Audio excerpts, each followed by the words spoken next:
pledge allegiance to the flag of the United States of America, to the republic for which it stands, one nation, under God, indivisible, with liberty and justice for all. Look at this. People here. This is sweet. Forgot where I was speaking. I was like, we need more people to come to town council meeting. Good. Good evening, Councilman. Good evening. All right, we will take a couple of motions. A motion for the acceptance of the agenda and the minutes and approving Councilman Loftus. I'll do Loftus first, if that's okay. Mr. Mayor, I move that we allow Councilman Loftus to participate online. Yeah. Second. Moved by Councilman Swafford, second by Councilman Kasiba to approve Councilman Loftus to participate electronically. All those in favor, please say aye. Aye. Those opposed? Motion carries 4-0. All right, next item is the agenda. We do have one amendment. Mr. Mayor, I'd like to propose that we amend the agenda to add an E12 to discuss the Wyoming Energy Authority energy efficiency grant. Yep. Second. All right. It's been moved by Councilman Swafford, second by Councilman Kosiba again to approve the agenda as amended. Any discussion? Oh, she did? Yeah. I heard from here. Councilman Boyd seconded that. All those in favor, please say aye. Aye. Opposed? Motion carries 5-0. Thank you. I just heard the sound of my left there. All right. Next item is the minutes from June 23rd. I move to approve the minutes of the June 23rd, 2025 regular town council meeting. Second. Moved by Councilwoman Boyce, second by Councilman Siba to approve the minutes of June 23rd, 2023. Any discussion? Hearing none. All those in favor, please say aye. Aye. Those opposed? Motion carries 5-0. There's that slight delay. You just gotta wait for it. You're gonna have to slow down. Once I figure it out. All right. Next item are citizen concerns. Are there any citizens that would like to speak with us? Yeah. Come on up to the front and give us your name and. I'm Elsa Allen. Some of you know me, but I'm Karen Snow. So we were kind of hoping more for a brainstorming session. I don't want to take up too much of your time. Okay. As you probably already know, we've done one permit to get us through a trial and error phase of trying to do an artist pop-up. Yep. We want to do more. The goal was maybe 2 to 3 times a month through the summer and fall. We're still trying to decide on the ideal locations. Town locations may be an option for us in the future, but the permit doesn't really fit that we used. I don't know if you guys agree with that or not. I'm not sure we want to pay $100 every 2 weeks to keep doing it. So I don't know what your guys' thoughts are on that. So I have, Most of the insurance costs. Yeah. So we need to figure out insurance too. If the insurance needs for town property, there's signage things, there's all these little details that we just don't know how to navigate. So let me ask Amy a quick question. So for Main Street Pinedale doing farmers market, what is the permit fee structure there? Is there one that do they pay weekly or is it approved? Pay directly to Main Street. Okay. And then they get well, that's not you guys don't have a permit for that. It's usually at the library. Okay. That's what I was thinking. Okay. Yeah. The thing I was talking to is that, because I mean, Ed and I have spoken about this a little bit, and it gets very complicated to try to legislate specifics for 15 different kind of things. And even though there is no such thing as one size fits all, there does have to be sort of a one size fits most and then one size fits others. So one of the things that I was proposing is that we actually make it so that like our town locations, or specifically like 210, could be something like that for itinerant merchants. Because we're kind of wanting to develop that 210 as more of an urban park, not just food trucks. We've got plans to develop it, put some grass on there, make it nicer. I'd like it to be used in the winter, used in the summer, maybe ice skating, and then gives that ability. Because the other thing that I talk about this every time somebody gets me aside is one of my jobs is to make sure we take care of town as a whole. And so rather than people doing some event at the edge of town, I like it in the center of town so that as they come to visit your art show and they're like, oh, this is great. And they can walk across the street and go here, go there, eat there, eat there. And so we've talked about trying to make it simpler for itinerant merchants like yourselves to like, hey, we're just going to use this lot here. It's central. We're putting power into it so it can be easier for other people and kind of get it so that people are using our downtown district, not trying to do business on the periphery, but bring business into the downtown. And hopefully everybody wins from that. There's good parking at that location, and there's quick access, and we're going to do better signage down the road. We're just looking at budgets, trying to make sure we can get everything done the way we want to get it done. That's the way I've been thinking about it, because I think you've highlighted a problem. Like, you don't want to sit there for 2 weeks. Right. You want to use it 2 days here, and 2 days here, and 2 days here. But we can't. I mean, the way the law is 2 weeks. Ed, am I off base or? Yes, the problem is trying to address one issue, and then the question comes up, well, here come the produce salesman. That's right. Here come the traveling rug merchants. That's right. Here comes the tattoo artist. I can draft an ordinance for you guys, and it'll have one heck of a blank in the middle of that. So I really appreciate the tattoo artist one. I hadn't thought about it. Yeah, thanks.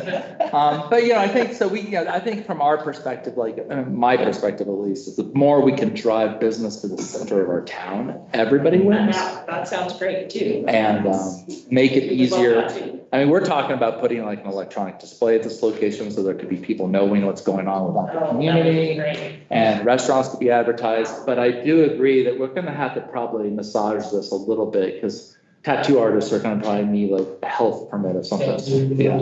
So we'll have to work through that. But I don't know if council has any. That's kind of the direction I've been driving staff and speaking with Ed, but I don't know if anybody has. No, I just asked about the Main Street thing because I was thinking if there's a way that they could use our kind of relationship with the town, similar to what the farmer's market does. However, just an oversight on my point that they typically go through the library. I mean, you could pop up to the farmer's market, in which case you would just get a space with Main Street and slip into that too. So that could be another And option. then that would be a pay-as-you-go kind of thing. If you've got 5 artists, I want to say it's $10 or $20. I can't remember how much it is per. But something like that too, to kind of be under that banner, just to kind of, not again to circumvent any law or anything like that, but just looking for a location. Yeah, I think our angle, we want to be a little bit more unique, and that it's third artists. Yeah, right. So where farmers market's kind of anything goes. The artist road So- this year, by the way. Yeah, and it's gonna be similar to that, Yeah. really similar to that, hopefully, as it grows. Yeah, that'd be great. Yeah. Because the way I'm thinking of this downtown park, and we've talked about it here, is like during the winter, there could be a Christmas fair, and in the fall, there can be, so it just becomes much more of a kind of an urban place where people can interact. We're kind of massaging that piece of property right now. It's very challenging. Well, try to design something that works for a lot of things. Yeah. Food trucks could get in there, vendors could get in there, a lot so. of different uses. Yeah, so that's kind of what we're looking at now, just. Okay, so in the meantime, what's your thoughts? Well, we can't, I mean, short of creating a variance or changing our ordinance, we really have no way to weigh what that itinerary fee is. And it's just gonna be, like I said, I don't want to have to change law for a niche. Okay, so then I guess the next question is, if we use the permit that you guys have in place, that temporary 2-week permit, are we good applying for that permit under one entity to cover everybody? Oh, that's a good question. I think probably, I mean, if you're hosting it, I suspect that would be fine. You got an artist alley kind of that has the man. The other thing we can do is on 210, we can still work with you on 210. Okay. So like, for example, I mean, we can probably get something out on 210. So, Okay. We could probably make some changes there, more rapidly. That's not the word rapider, but. And then you already have kind of a written policy as far as your insurance requirements. Yeah. Okay. Yeah. And that, I think we'd have to look at that and see. I'll have to review that too. But I mean, once you kind of have insurance, then you should have insurance, right? Right. That's just- Yeah, there's many options in terms of the direction you want to go with insurance, so. Yeah, I get that. And again, we can look at that, because the last thing, I mean, I think insurance for a tattoo artist might be necessary. You know, I can't differentiate some of that, but, Right, you know, right, but as far as the liability insurance. Right. End of things. we can talk about that and see what we can do. Yeah. If there was an entity to be the umbrella that Yeah. they would get their insurance based on what they were going to allow. Yeah. And we're trying to keep costs down too, you know, I mean, you know, the term starving artist just doesn't come from nowhere, so, you know. And if the chamber were to actually do it, and let's say, for example, they wanted to operate under the umbrella of the chamber, and the chamber had it for the members, then they would sign up, for example, with Sage and the board there and say, July 15th through the 21st, we're going to be at 210 West Pine, but the insurance is, and would that be legally available? It should be. I- It meets our requirements. And you and I are always talking, like, what can we do to make the chamber much more like Yeah. real? Yes. And I think that would be And it. that's what, like, that's why I'm here, was to help this discussion. And Amy and I sat down and talked as well about what can we do to help these type of events and how can we, and so that we can definitely look at and see if we can. I think as get- long, if you got the insurance, If and we as can- long as the people who were like members, so you couldn't have a non-member covered by your insurance, obviously. Right. But then that drives membership for you, because now there's a benefit to being a member, and that gives us the ability to have a central contact and a central umbrella organization. I like it. If that would work for you. Okay, and so then as far as the permitting goes, just clarification for myself, a few years I checked and they said it was 14 days and they didn't have to be consecutive. My understanding is they do have to be consecutive. The general reading is they have to be consecutive, is it, J? I mean, It was 5 or 6 years ago when I checked into it. First how time. many, Because the word consecutive isn't in there, so it's kind of like, Yeah, we But had an I- email yeah, chain yeah. going back and forth, and when you read it, it's like, it's a 2-week permit. It's not meant you get 2 weeks and you can spend the day over 14 times. And is that permit 2 weeks, and is it, can Delsa gets the permit and she can only apply for it once a year for 2 weeks, or is that? Well, that's where, I mean, we need a, And so, That is the so idea. that was well, the, the thing I'm looking at is if we can pivot it over to 210, so the 210 West Pine becomes more of a special space so that we can have the itinerants in there. So that 2-week thing would not necessarily, we can Okay. create it so that they actually have a niche in there. So I'm creating the niche, but on a piece of property. yeah, okay. Because that was the other part. Yeah. was, yeah, especially if they were trying to do it as one Yeah. entity, then you're limited to Yep. 2 weeks out of the entire calendar year. So then we had to keep it under each individual artist applying for the Right. permit, which I just think Yeah. opens it up Yeah. to so much. Right. So, Yeah. and that's Yeah. where does the chamber need to have the permit? Well, if we Not do it at just 210, if we do it at 210, We then just we're gonna, believe. what I'm proposing is we actually change the language specifically around the 210, so that 210, it's chapter 160, 28, whatever it is. If we change that so that we can now operate that piece of property in that way. And already we let a lot of people use that because it's a town lot. So essentially, many times it's just the mayoral authority to allow somebody to use it. So we can operate that way probably in the short term. And does 210 have everything that you need? Like, sorry, I don't Not know yet. all of that about, it does or does not? That's not yet. Okay. We got the power. Is the power been dropped? We paid for it. We've paid. I don't think we would need power. What's that? Power company just gave us the receipt that they Okay. had received everything that they needed. Okay, good. We just need some level ground really at this point. Well, we have level ground now. I mean, really for us. And I think as we're doing this process, if we can figure out, not everything, but the majority of what you need, and That's fine. how we get that to make sure that we're all encompassing while we're doing that. And I take the time to look at the plans. Chelsea put a good set of plans together and, take a look at it. Because I think at the end of the day, when we're done, I think it's gonna be a really spectacular space. And it's gonna be coordinated when a food truck is there. And Awesome. that's like, yeah, so we That would be have, a good thing if there's room for everybody.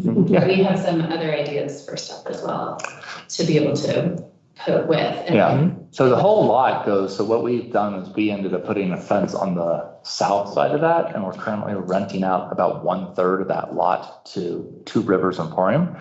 Next year, we probably won't. We'll just end up taking the entirety of the lot and using it for The that. grassy area behind is private property. Yes, it is. Okay. That work? Start. Yeah, we'll try to do something in the short term that works for you. Appreciate it. Yeah. But it's easier for us and easier for me if we work around a piece of property that belongs to the town, because then I have the authority over that. When it's some other private property or another property that has like specific covenants around it, like Legion Park or other properties, that Right. becomes a little bit more complicated, and then I have to thread a needle. And here we kept to kind of create So this. since you brought up Legion Park, this is a little bit, so Music in the Park Yep. is another time that Karen and I both thought that would be maybe a nice time to jump on board and do our artist program. So would we have to do something totally separate there if it's got different? No, you'd have to work with PFAC on that one, because they essentially, Well, they've it's- taken the permit out on the park. So we can That's right. piggyback off of PPAC? Yep, that's what they're currently doing. Lots of people are bringing in tents and just setting up a little bracelet. Okay. Yeah, there you go. Okay. Yeah, and I think they have the food trucks when they show up. It's under. Yeah, the food trucks are underneath it. Okay. We were kind of thinking maybe like a Friday afternoon setup for the artist row and melt into Saturday. So would that still be under PFAC, or Friday would have to They be? get it from Have like to be within their, 2 o'clock to 10 o'clock or whatever the permit within is. their permanent time. Okay. Yeah, they have the setup time at the beginning and Yeah, then time to tear down. Yeah. And again, certain parks like Legion is one of them where we have specific restrictions that just are incumbent on the town, so. Okay. I think we're good. Okay, guys. We'll start. Thank you, we appreciate it. Yeah, I think it's great. what I you're think doing. it could be really good, but we just need someone there. That's right. Figure out a way to navigate it that everybody can actually do it. Well, thank you. Absolutely. Thank you, Karen. Thank you, Delsa. All right, any other citizen concerns?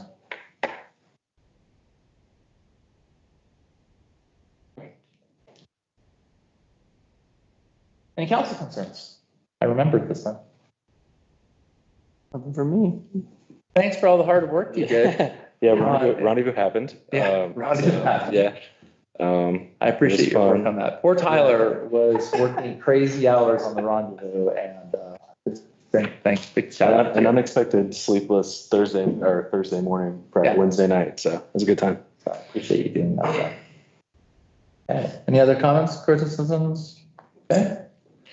Next item on the agenda is the consent agenda. Nothing has changed. I move that we approve the consent agenda as published. Right, moved by Councilor Castillo, second by Councilor Schwanford to approve the consent agenda as published. Any discussion? Just a comment on that last item. Did we have to do this in arrears last time as well? Am I misremembering that? No. So we did not have to do it last I time? don't believe we did. I think they came in early enough. Okay, But not under the Main Street. Just Not under the- right. Just point that out. Yeah, to be clear. And so they actually did, this is for the concert, correct? Yes. The street dance. So this is actually incorrect because we did not close the street. Okay. So they did it So should fully. we remove that then? Technically, should be. They did it. Yeah, they did it on. We did not close the street till. They did Sunday it on their morning. private property, yeah. So Oh, okay. They had asked us to close the street. they had asked, but I had told them they could not because we could not have 2 north roads closed. And yeah, competing concerts. I would suggest in the future it would make more sense if we just chose, One location? or one entity has Friday night and one entity has Saturday, instead of splitting performances. Yeah, I would not argue with that. So Want me to amend my motion? I think, Ed, are you okay if we approve? They did not close the street, so Did this they has, violate or not violate? Does this have a request for Would they have needed- lengthening the noise requirements?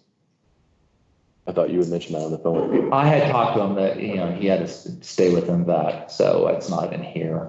But Ed, do we need to amend this or can we just pass it even though they didn't close the street? The action's already happened. Okay. All right, the motion's been made. Any further discussion? Hearing none. All those in favor, please say aye. Aye. Those opposed? Motion passes. Yes. Thank you. Can you hear me now? Yeah. Yes. It's the Verizon commercial, right? All right, next item on the agenda is other town business. This is E1. First item is the reappointment of Angela Douglas to Travel and Tourism. It's my recommendation that we reappoint her through June 30th. I think she's been doing a good job. Yep, and as the chairman, I'll make the motion to approve the mayor's reappointment of Angela Douglas to the PTTC, effective through June 30th of 2028. Second. Okay, it's been moved by Councilman Swafford, seconded by Councilman Boyce to approve the mayor's reappointment of Angela Douglas to the Pinedale Travel and Tourism, effective through June 30th, 2028. All those in favor, please say aye. Aye. Those opposed? Motion carries 5-0. Next item on the agenda is the appointment of Sage Price. I love Sage, who used to work out at the airport, so this is going to be great, to the Pinedale Airport Board. So she she knows where everything is hidden. She knows where to get on Riley's case now. Well, as the town rep to the airport board, Yeah. I move that we approve the mayor's appointment of Sage Price to the Pinedale Airport Board effective through May 31st, 2028. Second. All right, moved by Councilman Cosiba, seconded by Councilwoman Boyce to approve the mayor's appointment of Sage Price to the Pinedale Airport Board effective through May 31st, 2028. All those in favor, please say aye. Aye. Those opposed? Thank you. Welcome on board. Thank you. Yeah. Thanks for being willing to serve. All right, next item is the Sublette County School District #1 variance request, chapter 475-115, height limits. Abe, this is your discussion. I suspect this is why most people are in the room right now, that nobody's talked. Mr. Mayor and Council, for you for consideration tonight is a variance request submitted by Sublette County School District #1 for the height of their new CTE building on the west side of town. I've given a bit of a summary of this in the past. You guys saw my staff report. As we start with the staff report, this did go to planning and zoning last Monday, July 7th, and all advertisements were done for our statutory requirements. What's going on is the CTE building has been under design since about I was looking back in my days. It was in 2024. I have stuff from October and November when Sublette County School District #1 came to us. At that time, we did a 30% review of the concept of the building. And we made several comments of things to amend and adjust, from water and sewer adjustments to site, to emergency access with the fire department, et cetera. We went back and in the 60% review, we reviewed the plan set again, this time from the aspect of everything that we had comment on. At that time, the building looked unchanged to us and we missed it in a review that there was a slight widening of the building that took it from 34 feet 9 inches in height to, at its peak, to 36 feet 9 inches. The height limitation in C1 zoning in the town of Pinedale is 35 feet. I did not catch it till I was doing a review of the 100% plan set. As soon as I found it, I met with Sublette County School District #1 and their engineers and discussed the ways forward.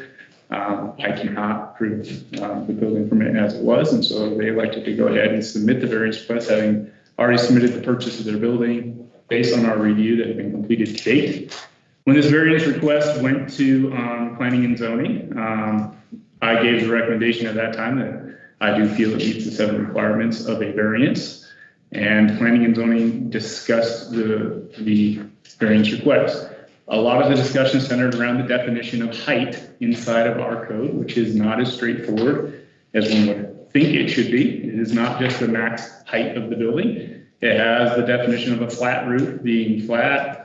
It's just the highest point. And then on a gable roof, and hip roof, it is an average between the peak and the plate, which is about the midspan of the building. So theoretically, the building could be 40 foot tall with a gable roof instead of a shed roof. But a shed roof is not defined inside of our code. A lot of the the discussion at P&Z centered is, should it be classified closer to a flat roof or closer to a gable roof? The planning and zoning was not able to make a recommendation. They made two cracks at a motion. The first motion was to approve the variance, as it seemed to be in general harmony of the code. That failed 2-1. And then the second motion made was actually a motion made by a commissioner to say it doesn't require a variance because it appears to meet the definition of the code, and that one failed for lack of a second.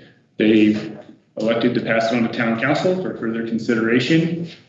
In the meantime, did receive a comment from a member of the public in email. You guys should have that in your email box.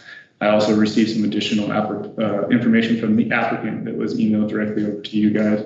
So if you guys have any questions for me, I'm happy to answer them. I know the applicant is present. If they have further items to present, you can have them. Gerald? Thank you, Mr. Mayor and council members. I'm Gerald Quigley, I'm the operations director for the school district. And I have a synopsis here, and then when we get done, I'll give to you. I'm here on behalf of the school district. This is needed to request a variance for the height of our current technical education building that's currently under construction.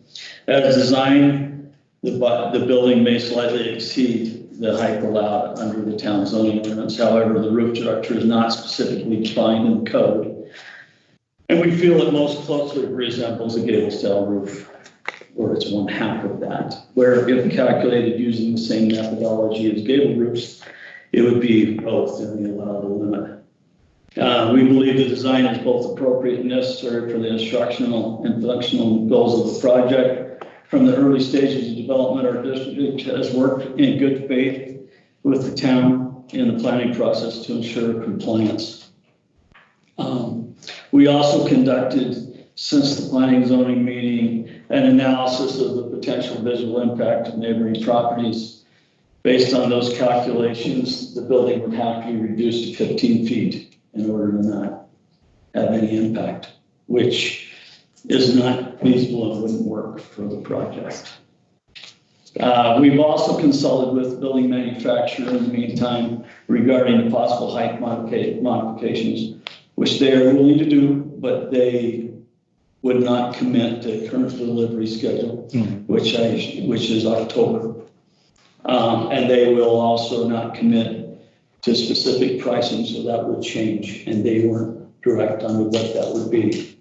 In addition, there will be additional costs associated with redesigning the structure, particularly in relation to engineering for mechanical systems and some of the structural parts of that. The full extent of those costs, I was not able to get in the meantime. So denial of the variance could result in delays that could prevent the facility from opening in the fall of 26-27 school year. Increased construction costs for the work that would be done if we have to change it.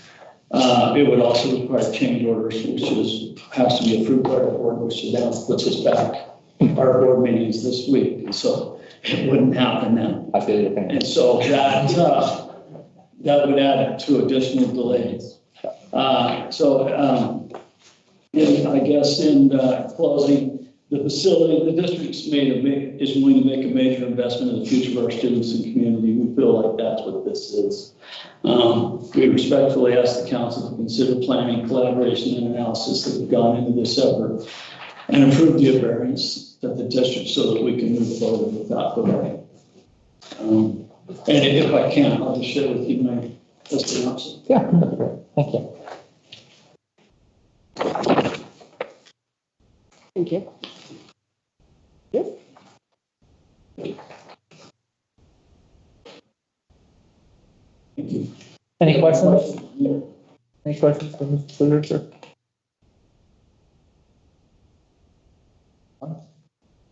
Awesome. Yeah.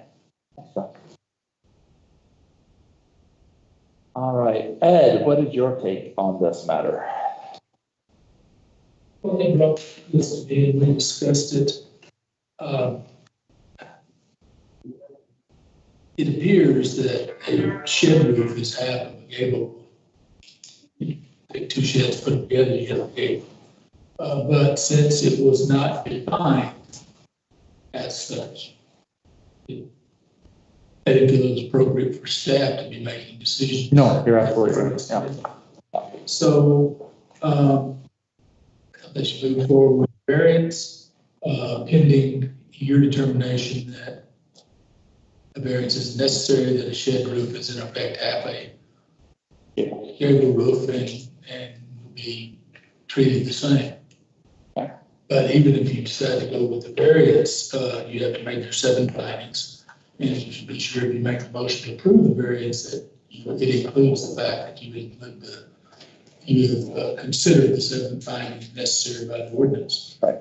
But it appears that this is a classic situation where a variance could be placed, even if it's needed. In this case, I don't think it's needed. And then last piece is, and then I'll open up to we have a couple of citizens or folks in the public who would like to comment, is if I understand correctly, Abe, there were 2 motions in relation to this matter. One was to approve it as is. There were 2 members that did vote for it. 1 abstained, 1 voted against it. 2 against and 2 for. 2-2-1. And one of the members who voted against it then, under his reasoning, felt that this didn't need a variance at all, which is why he voted against approving a variance, and then followed on to make a motion that there shouldn't be a variance, which failed. So theoretically, you had 3 members who were kind of like in favor of moving forward with this, even though that motion was not registered that way. Correct. Is that a comfortable way to read the room? There was a lot of discussion. For those of you that don't know, I'm on the planning and zoning board. The discussion, we felt like maybe we didn't have enough information on how to consider this roof, because a shed roof is just one slanted line. A gable roof is like a tent. So is that to be considered part of a gable roof, or is it a flat roof that's tilted?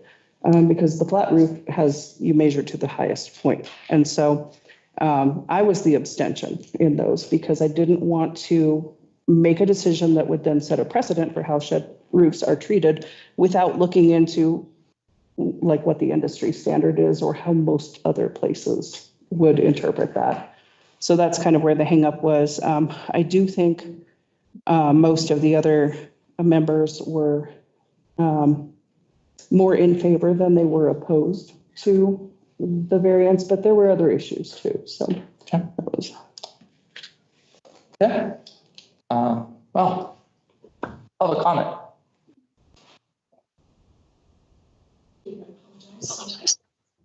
All right. Good evening, I'm Lynette Wigington. Mayor Murdoch and town council members, I appreciate your continued service to our town. Every day we look out at the mountains that surround and define our community. For generations, people have been drawn here for this very beauty, my family included, when we made Pinedale our permanent home. It was a clear understanding that the maximum height for a building was 35 feet. That standard mattered to us, and it matters to the character of this town. As a retired Wyoming public school teacher in CTE, math, and reading, I spent my career instilling values like responsibility, integrity, respect for the rules, and doing what's right. I value thoughtful planning and accountability. It is disappointing that now I have to remind a public school district of those principles. I am here tonight to respectfully ask that the council uphold those same values, and I firmly oppose Sublette County School District No. 1's request for a height variance. A few months ago, as you know, the school district director of operations informed me that the CT building, the one under discussion tonight, has been in the works for many, many years, over 10. 10 years is more than enough to design a building that complies with the zoning ordinances set by this town, including the 35-foot height limit. At some point, the district's internal planning process, the overheight design measuring 36 feet 9 inches, nearly 2 feet above the legal limit, was approved without public input. That decision has now created a hardship for my family, not the district. My view will further will be further blocked, my property value will decrease, my experience in my home will be permanently altered, and this impact is real, not theoretical. But now let's address the legal issues. The legal standard under Wyoming statute 15-1-608, a variance may only be granted if all of the following conditions are met. 1, the property has unique physical characteristics. 2, the hardship is not the result of the applicant's actions. 3, a variance is necessary to prevent undue hardship. 4, the variance will not harm the public interest or the intent of the zoning ordinance.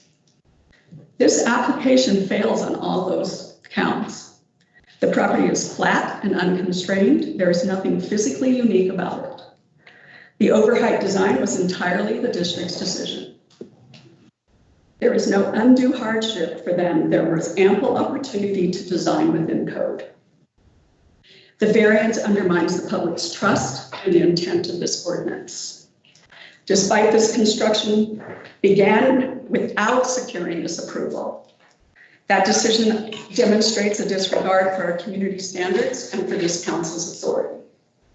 And while the applicant did issue notice of last Monday's planning and zoning board hearing, the community was given less than 2 weeks notice and during a holiday weekend.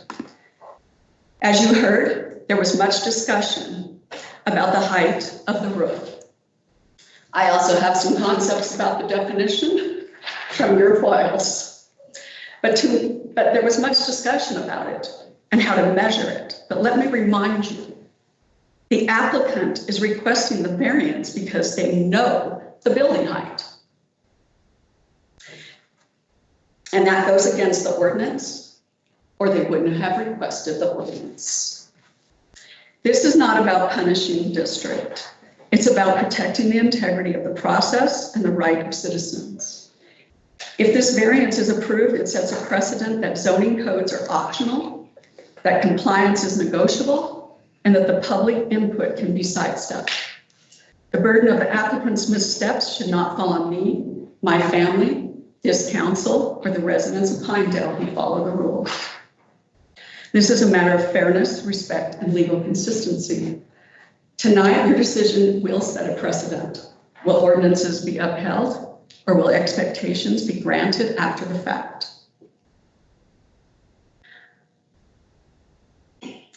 If the applicant has granted the variance after knowingly violating the height code and beginning construction, what message does it send? To future developers, to residents who comply, to the volunteers on this council? This council has the power and the responsibility to deny the ordinance request, require the applicant to revise the building plans to comply with the 30-foot ordinance. Approval of this ordinance would undermine public confidence in the zoning process. Please uphold the existing ordinance. Please deny the variance. I truly am grateful for your service and your commitment, for your volunteerism, for preserving what makes Pinedale exceptional. Just quick, since you brought up the definition from the Pinedale website for the city, the vertical dimension measured from the average elevation of the finished lot grade, which was not the discussion at that meeting necessarily last week, at the front of the building to the highest point of the ceiling of the top story. In the case of a flat roof, to the deck line of a mansard roof, don't say that right, mansard roof. Then it says, and you change that measurement to the average height between the plate and the ridge of a gable, a hip, or a gambrel roof, of which it is not. It was, you could call it flat and tilted, but it is not a gable. Thank you for your time. I hope you'll consider my request. That was a well-written and well-presented presentation. It's been a long, hard week. The brain has been stretched reading legal documents. Yeah, you did a great Having job. friends who support me. That's it. Well, you did a good job. Any other comments? I'd like to make just a few. My name is Cecil And your last name? Wickenton. Okay. I'm Lynette's husband. I have been a contractor for the better part of my life, long time. I was at the zoning and planning meeting. There was a question asked on the height problem. If during the construction phase, could we just lower the foundation to adjust the height? The comment that came back was lowering the foundation does not change the height of the building. Yeah. It put an idea in my head, and I've been thinking about it this week. If it doesn't change the height of the building is 36 foot 9 inches tall. Now that they've started construction and poured concrete, there are parapet walls. The buildings I have been around in my life, they put the building on top of those walls. Those walls right now are probably 2 foot, maybe a little taller, above the existing grade. Height, I know, is measured from grade to top of building. So now we are not just 36 high, we're pushing 38, 40 foot. That's what I thought. So I felt like, I don't know who all's making these decisions or how it goes about. I know the process a little bit. I was a contractor. I don't deal with engineers and architects and designing and whatnot. But I feel like everybody involved needs to get together before they make a decision and find out what we're actually talking about in height. If it is just the building on top of a parapet wall, when you measure that height from the ground, that was way off. If that was included in the architect's design, it's not so bad. But just the way the conversation unfolded last week at the zoning and planning didn't make sense to me after I thought about it. So that's all I had to say. And my wife had said this, I looked up on several different sites. Public, very common knowledge, that is a skillion roof. They're not special, they're listed everywhere. And if you look up how they measure the height, it is from the ground to that highest point on the upper side of the slope. More common, as Judy said, it might be a flat roof that's been adjusted. Not much of a gable roof to it. There is a roof called a salt box. That is a sloped roof with a little tiny piece on the front end to give it that gable look on the very end, but it is not a gable. So that's my 2 cents worth. I don't know if it helps you out, but thank you very much. Thank you, sir. Any other comment?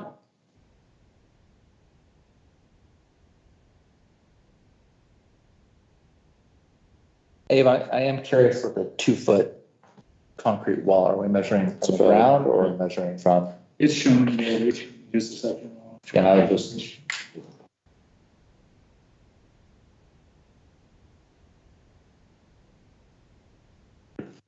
This here is the top of the concrete wall. I'm going to go down to the elevation view. From the best of my knowledge, in here, the top of the concrete wall is shown exposed.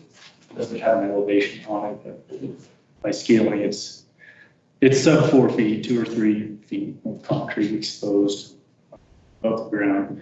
But the beginning of measurement is from, not include all of that. Does that make sense? And it doesn't include or it does include? So 100 is right here. The ground level. Ground level's here. Right. So that's where we're. Top of the concrete. But we're measuring from the ground, to be clear. Correct. Okay. All right. Just to put that question right. Finished grade. It was a great question. Yeah. From the best of my knowledge. Right. Okay. Carol, can you confirm that? Yes, thank you. I saw you nodding in the back and I thought that was a confirmation. But. I was also going to say that the depth can be deceptive because they did have to clear out so much material for like topsoil. And so you might not be able to really get a great feel from just looking at the foundation. Okay. Well, one thing is for certain, I think this discussion, and Abe and I have talked about this a couple of times, is that we're definitely going to come back and revisit this within the ordinance because this can be fixed pretty clearly. Council, I'll open it up to you guys before I get my what's in. Ask please that you speak up. There's no mics in this room. I'm an old lady with hearing devices. I barely catch anything that comes from Abe. And I would just appreciate it. Yeah, certainly. Thank you. So, if I could ask Mr. Flukinger a question, if you don't have this answer, we'll do the best we can. But so did we, whenever you guys designed the building, obviously, I mean, I would assume that you would have looked at the code, correct? To see what the height was. And then did you just, not placing blame, this is not that kind of thing. My question simply is the definition of a gable roof, because clearly that's evidently part of the problem, is what the definition is or not. Was that the piece of the ordinance that you guys clung to and said it meets it because it's a gable roof? Well, that's one of the considerations, and we'll find one. Okay. Yeah, and I truly was not trying to be a jerk or anything and put you on the spot, just honest question. What was that? So, my name is William, we define our text, just to be clear. Okay. Thank you. We have Can you stand up, please? Thanks. I go ahead and do it up here. Yeah, there you go. So in response to your question, you first asked about, did we look at codes? Well, we do look at codes, the building codes, which, to be very clear, building codes of this type allow this building to significantly exceed at 2 stories what it's actually designed to be. Okay. So when it comes to the mere fact of what a building code allows, this building could be up to 60 feet and a number of stories above what it is per your international building codes that are adopted statewide. The ordinances now that are in effect is the next phase of that. And that's where the actual process of going through the P&Z reviews and everything that was mentioned earlier here. That's the process where we're going through and we're evaluating and we're having those discussions and quite honestly should respond to those, which we did, as you mentioned, at a 10% and into the 30%, that sort of thing. So through that process, that is where your codes or your ordinances now come into play and the discussions are had. And because it was never actually flagged as anything as a deficiency or requiring revisions, which often happens, says, hey, we see this, does it or does not, it, I'll just say, sailed through its reviews all the way into the state hands and got its building permit from the state aspect of things as well. Because when it comes to your general building codes, it is a compliant structure. So it is now how it is perceived for the ordinance in the town of Pinedale. So I think, because it really does come down to, is this more like, I think Ed, you asked this question, is this more like a gable roof or more like a flat roof? I think your question was kind of like, that's where I was getting. As you approached this, did you approach this with the thought that this is a gable roof, or half of a gable roof, and therefore this is where the height comes in? Because I think to Mrs. Wigginton's point, I could say it right, yes? I think to your point, if you knowingly designed something that was above, then that's one problem. But if you knowingly designed it with the idea that you had up to 40 feet and you're at 36.9, then you're well within what the code allowed. And I guess I'm not trying to plant the answer, to be clear, but, right? But I do think that it's important because I think from what I've understood from the process is that you've been extremely responsive and have worked really hard. And I think everybody's trying to stay well within the letter of the law, especially since it's got to go to state and it's being inspected by multiple And it items. actually has a couple of different roof lines too. So that's where we start talking about the average. People back up. Yes. Yeah, that's helpful. Okay. Which kind of increases some of the complexity. So when you start speaking of gables, you're actually looking at one end of the building right there where we do have an offset gable, 2 opposing slopes. Some might call it the skillion with a lean-to or something of nature. And then the primary volume of the structure is the skillion or the shed, as was mentioned earlier. So in that regard, when you look at flat roofs, to be honest, flat roofs are typically of a 1/2 inch or less slope. Yeah. And they require other means to create their drainage, be it built-up installations or very low slopes of structures. So this is technically a slope roof once it exceeded the 1 inch by codes. Most building codes are classified as a true slope roof. So it is 1.5 inches on the larger, and we do that primarily because we got to deal with shed, snow and moisture and things like that, right? So. Okay, so we do have a gable, we do have a pitch going off to whatever that direction is. One's north and south. Yeah, okay, and then you do have a pitch that goes the other direction on the other side of the building. So there is a number of different slopes, elevations, pitches, across. Right. It wasn't just all one continuous slope. Right. So, as you can see here. That's it.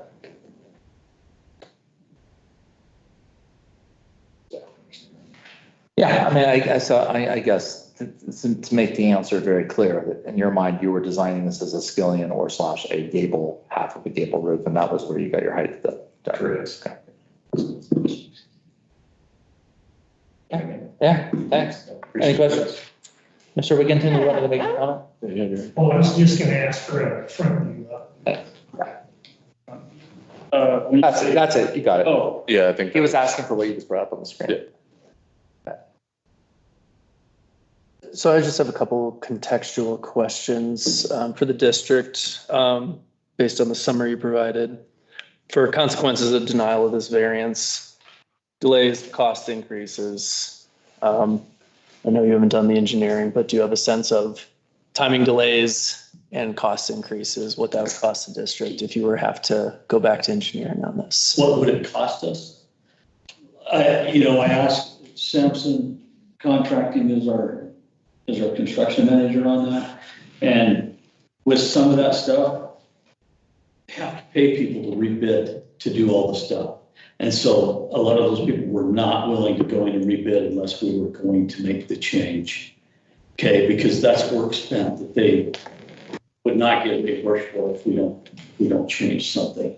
It's along with the building. We can do it. Yeah. And they can do it but they'll do it for a cost, which that will only be part of it. Okay, the building itself is only part of it. It's the interior stuff. It has mezzanines in it, that has mechanical systems. Those are designed with the space that's there. Right. So there will have to be redesigned outside of the structure itself by the design team and the engineering people that did the mechanical to make everything refit. I don't know. Okay, there is a cost if we get done early, we get money returned to us off of that contract for that construction management company. Okay, if we go long, we don't. If we go longer, we have to renegotiate the contract to get additional costs on top of that. So I wasn't able to get some concretes. We make a change. I'm sorry, I don't have it. I appreciate that. And then a question for Mr. Pierce, just also. How many, just off the top of your head, how many buildings do we have in town that exceed the height limit that we've gone through a variance process in the past? I know there's at least one. Councilman Casiba, that's a good question. I was actually asked at the planning and zoning meeting. We were discussing maybe what other ones exist. I can't think of any that I know offhand are over 35 feet. Is the brew pub under 35? Without going into the plan sets, of which many the town does not have plan sets for. Pack springs to mind, possibly, brew pub. I think the tallest building is probably the concrete batch plant in industrial, but industrial zoning is 45 feet, not 35 feet.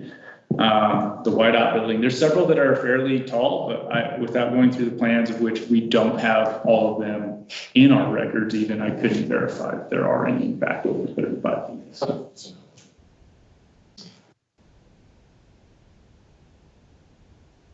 That was it. Okay. So I'll make a comment unless you want to talk. Okay.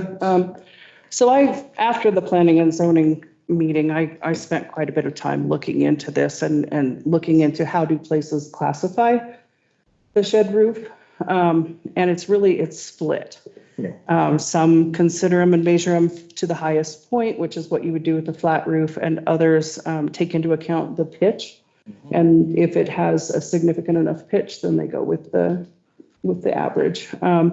My question for Ed would be, what you explained earlier is if you were to take this as half of a gable roof, then am I correct that we would not need a variance?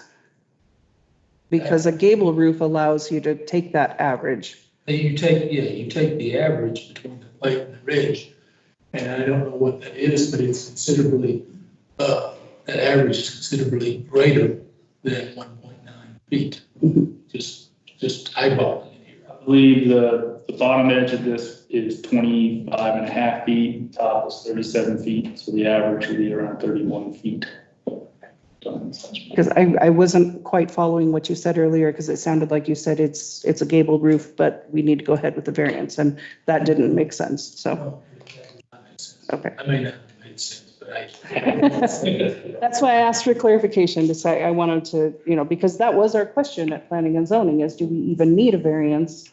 And it seemed wrong to give a variance when a variance wasn't really required. That's where that second motion was made, failed for a second, but mostly because we weren't sure how to interpret what this group is. And, I was talking to Abe afterwards, Councilwoman, and I mean, and to some degrees, I think, and I've said this multiple times in public meetings, is that the job of our commissions is to rule a ball foul or in, right?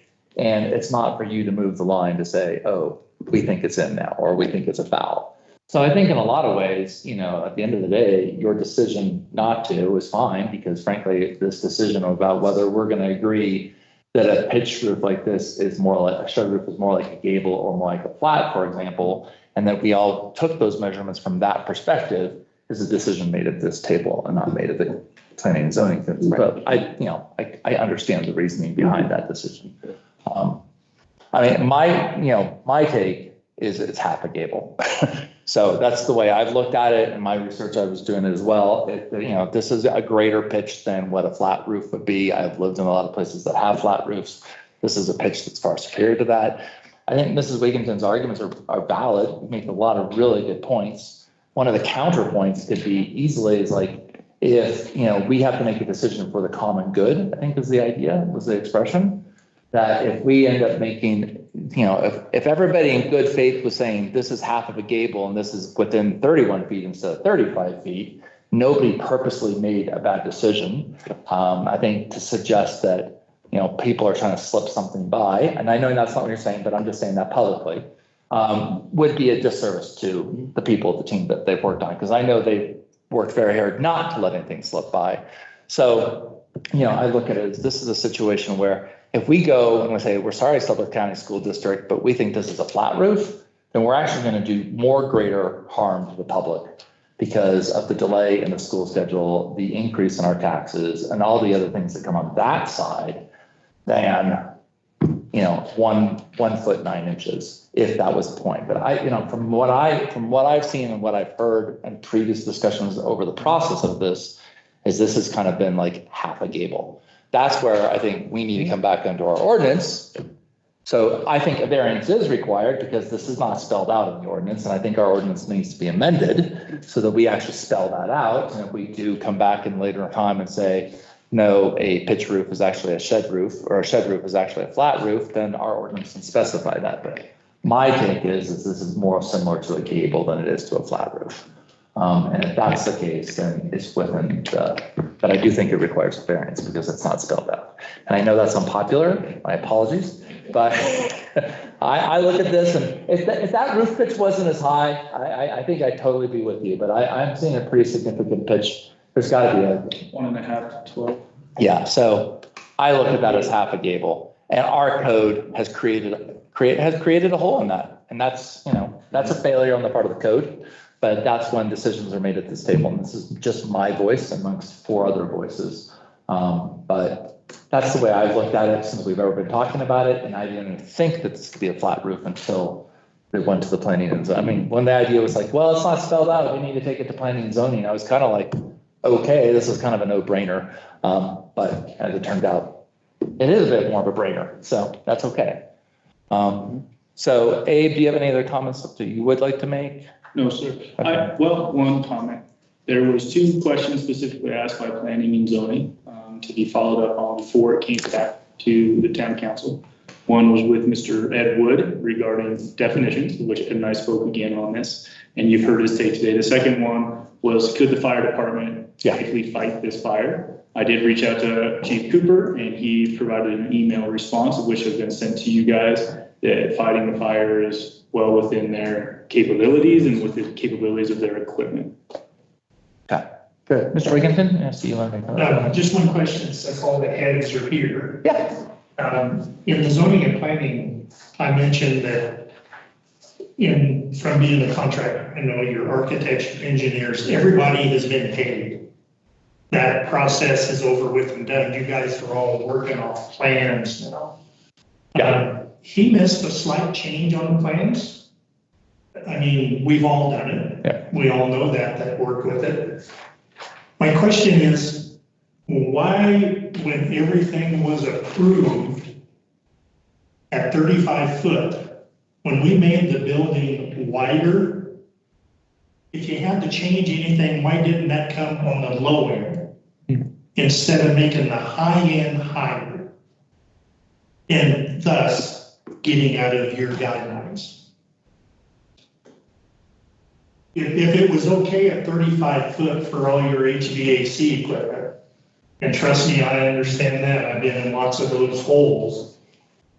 Because you make it longer, wider, however you want to put it, I don't understand why the decision was made to make it higher rather than bring the bottom end up. That was a decision, no doubt, made in the planning process. I can't answer that question. I didn't. Okay. Yeah. Maybe perhaps plan 1 could. I can't. When it comes to the phasing of it, all I can do is elaborate on the steps.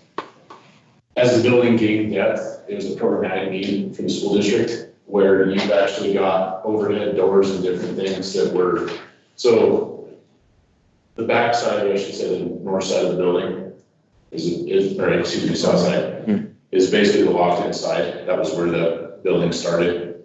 And then everything pushed, we extended some, there's an automotive and trade space, bays, as you will. We increased those spaces, which again, just takes that wall out and then carried that ridge. In the design breaks that they would have reviewed is when our mechanical team would have actually gotten even further into their design concepts of sizing equipment, where we were now developing what is a segment that they're accessible by ladder, but they are a second story. They're not actually mezzanine. They're not open to the spaces that they serve. They are enclosed mechanical breaks. So going back to what I said about the building, nothing on that side of things flags anything, and our equipment is being sized accordingly to move air, because we've got special systems, some on ground, some in the building for accessibility and maintenance, but all stacked into a second story space. So, and that all occurs in that area that you see that is that deeper portion. So a little bit of height and some headroom in those spaces only helps with, getting things moved and pushed around and stuff the big mechanical units on second floors of the building. So. And I just want to come back because my reasoning is that if this is coming down to, is this a flat or a gable? I think this is more of a gable roof than a flat roof.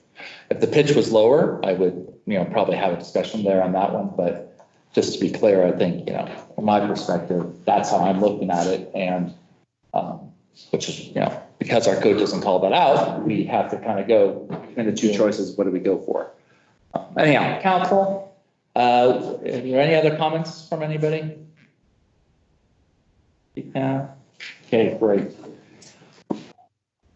Now that's just my opinion. So there is a. Can we pull up the view from?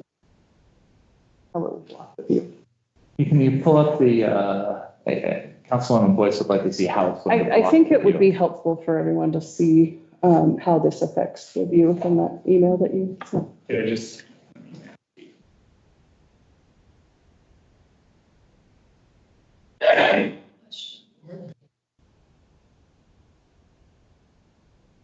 So after the planning and zoning meeting, I did go out with permission of the Wigginsons. Thank you for that. I was out Friday morning at the property and looking from their view. And I think that seeing it from that spot, and then seeing the email that clarifies this, I think both of those conclusions would be the same. That's what I want to show the. I don't know if I understand what you mean by both of those conclusions. But. Well, from what I saw being on site, it matched the email that we had of how the view would be affected. Wow.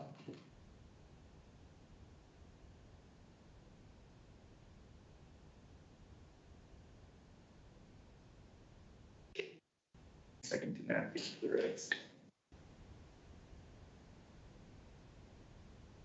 I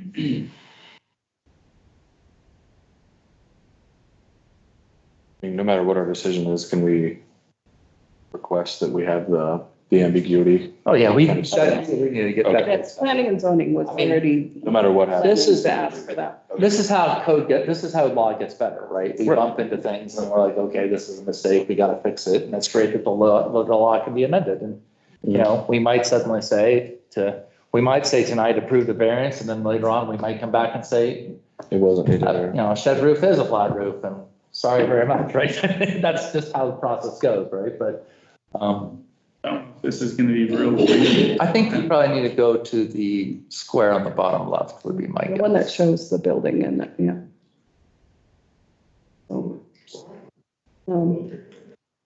So in other words, if I'm understanding, Councilwoman, you're saying that. Yeah, so the view from this, if you go back up just a touch, you can see the bigger picture, but that is the enlarged view of what's on the larger picture. So that little corner there is how that building is. And then there's the mountains. And it shows how the view will be affected based on the height of the building. And this was my feeling as well. And I'm sorry to say this because I feel for you and I'm, yeah, I don't know. I was really torn up about this, the whole decision. But I don't think that the additional height is going to change your view. I think the building is going to block the view to that northern side, regardless of how tall it is. And that's what the angles show on this as well, that even if it was just the height that it is now, it still blocks the view. In other words, for them to see the winds, the building height would have to be 15 foot, right? Yes, and according to this, the point is, I mean, your view directly to the east is still going to be fine, but toward the north, like looking toward the Hampton, it's going to be blocked. But in other words, if this building was approved at 35 feet, it wouldn't make much difference. If it was approved at what we allow or even less, it's still going to block the view to that direction. All right. Does council want to take an action on this? Is there or is there not a motion?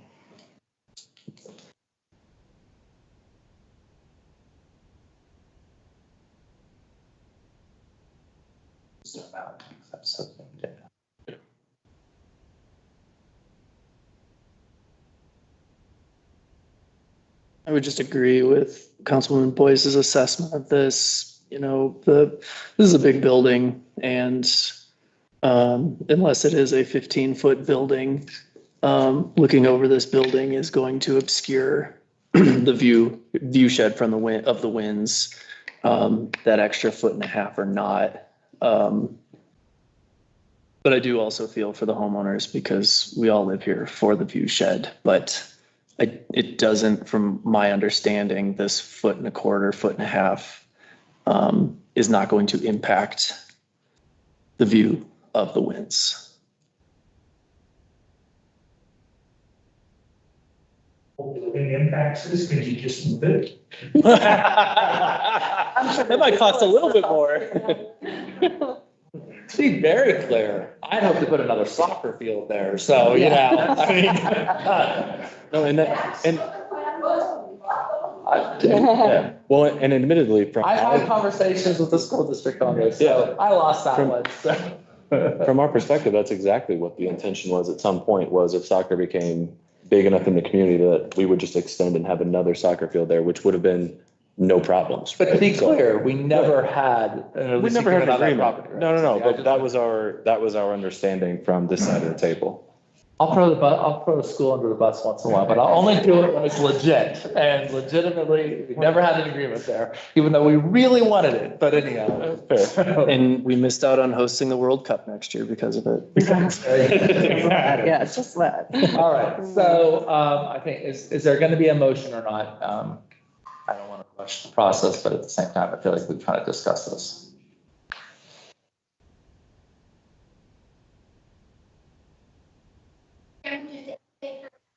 I will say, thank you. Actually, you bring up a really good point. And as we get to like the discussion, I'm going to just say this now, is that we also have to make it clear in the code, for example, that we measure the height of a building, not from the ground level, but from like an established surveyed street level.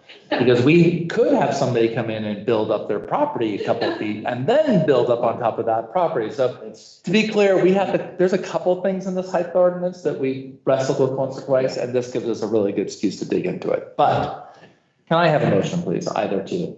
I have a question. Yes, ma'am. This is not the same. Can you say your name, please? I'm sorry. Dora. Thank This you. is not the same type of building as that, it's not, what's the height? You know, On this building, this is a gable roof. I do not know the exact. and this is not blocked, all these people living in these apartments, their views and Yeah. stuff, just food for thought. Yeah, no, the process is, it's, whenever you buy a piece of property next to an undeveloped piece of property, you always have a risk of something happening. That's just the way it goes. And I wish, I do and I don't, right? I mean, cities tend to grow up because we're limited on going north, south, east, and west, so. What's the city? I know. You're so true. Oh, yeah. May or may I not have a motion, please, council?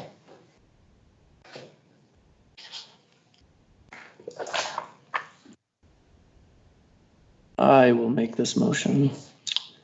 I move that we approve the variance request submitted by the Sublette County School District Number 1, a variance from Chapter 475-115, height limit allowing the construction of the new CTE building to be over 35 feet as submitted in the final commercial building permit application located at Bloom Lot Division, Lot Number 2. The application meeting or not meeting all requirements, all 7 requirements as required per Chapter 160-26C3. Does that contain everything you need, Mr. Wood?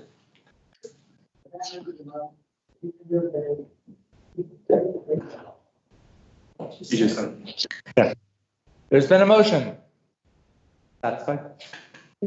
Should that, He It should, should, or should not be there. It should, the application meets all requirements. As I apologize. Yeah. It does meet all 7 requirements.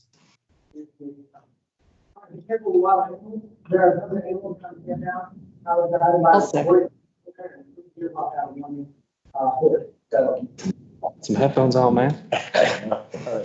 All right, it's been moved by Councilman Cosiva and seconded by Councilwoman Boyce to approve the variance request submitted by the Sublette County School District Number 1 of Chapter 475-115, height limit allowing the construction of the new CT building over 35 feet.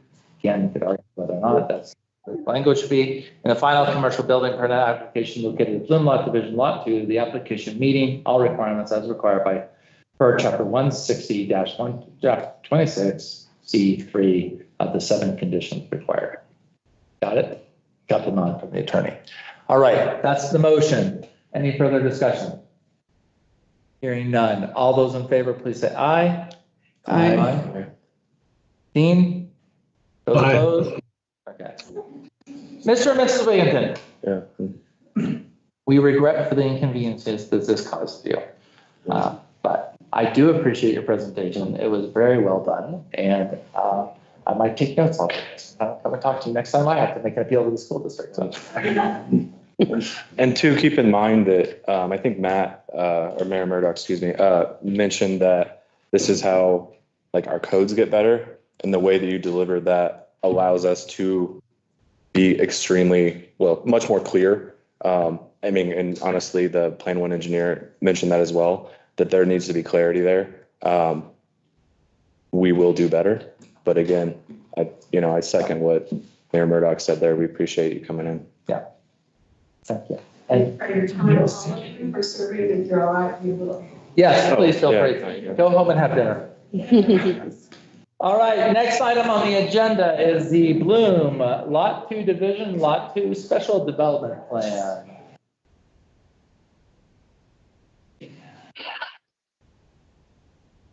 So I just want to done in a while. Mr. Mayor. I know the Wigginton's have just left, but I do want to call out, I know you did send out that notification well within the 2 weeks notice. So it might have been a misunderstanding. Our code requires it to be sent out 15 days in advance via the newspaper. And then our code requires that all mailers are returned back to town to nearby neighbors at least 10 days prior to. So they're probably referring to the mailer that they received because it's mailed out at day 11 and it takes a few days to track through the mail. It is a. With the craziness at Those notification periods pretty standard with. We just standardized the mailers like 2 months ago. And there's just no way we can work around holidays. I mean, that would just be. And can I ask a question just for my own personal understanding? This is not a shot at anyone, so it's really just a question. No. I just want to be very clear because I'm not trying to stir anything up.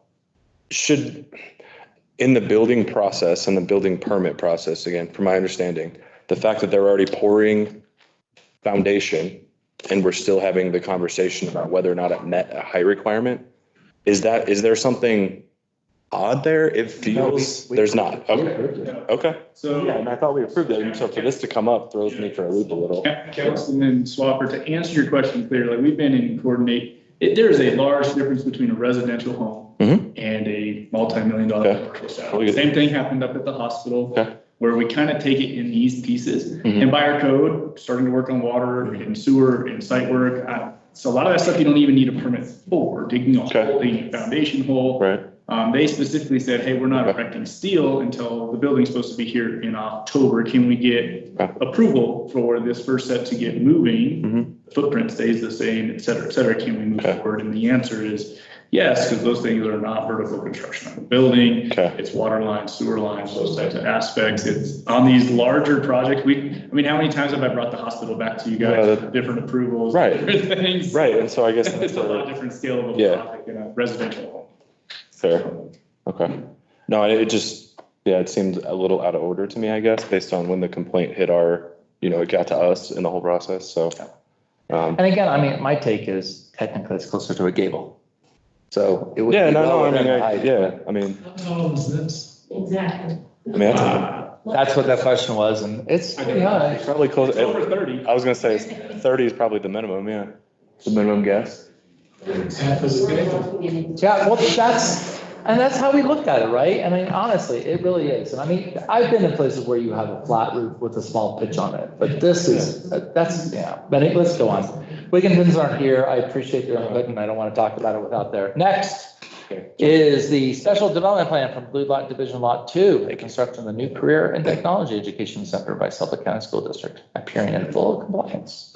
Mr. Mayor and Council, this is required for any time there's multiple buildings serving multiple needs on a single parcel. This one, this one's a little hard because it's such a large chunk of ground, but we have reviewed the code and everything appears to be in compliance from parking and water and sewer. We do have a few conditions on the commercial buildings on the school district that we will need to clean up prior to final acceptance of public infrastructure, water and sewer. We need some easements cleaned up and some different things that honestly that actually date back to about 20 years. Some of these easements are a little out of line. So we do have a condition on the building permit requesting that we clean up these easements. But other than that, everything appears to be in order to meet full compliance with the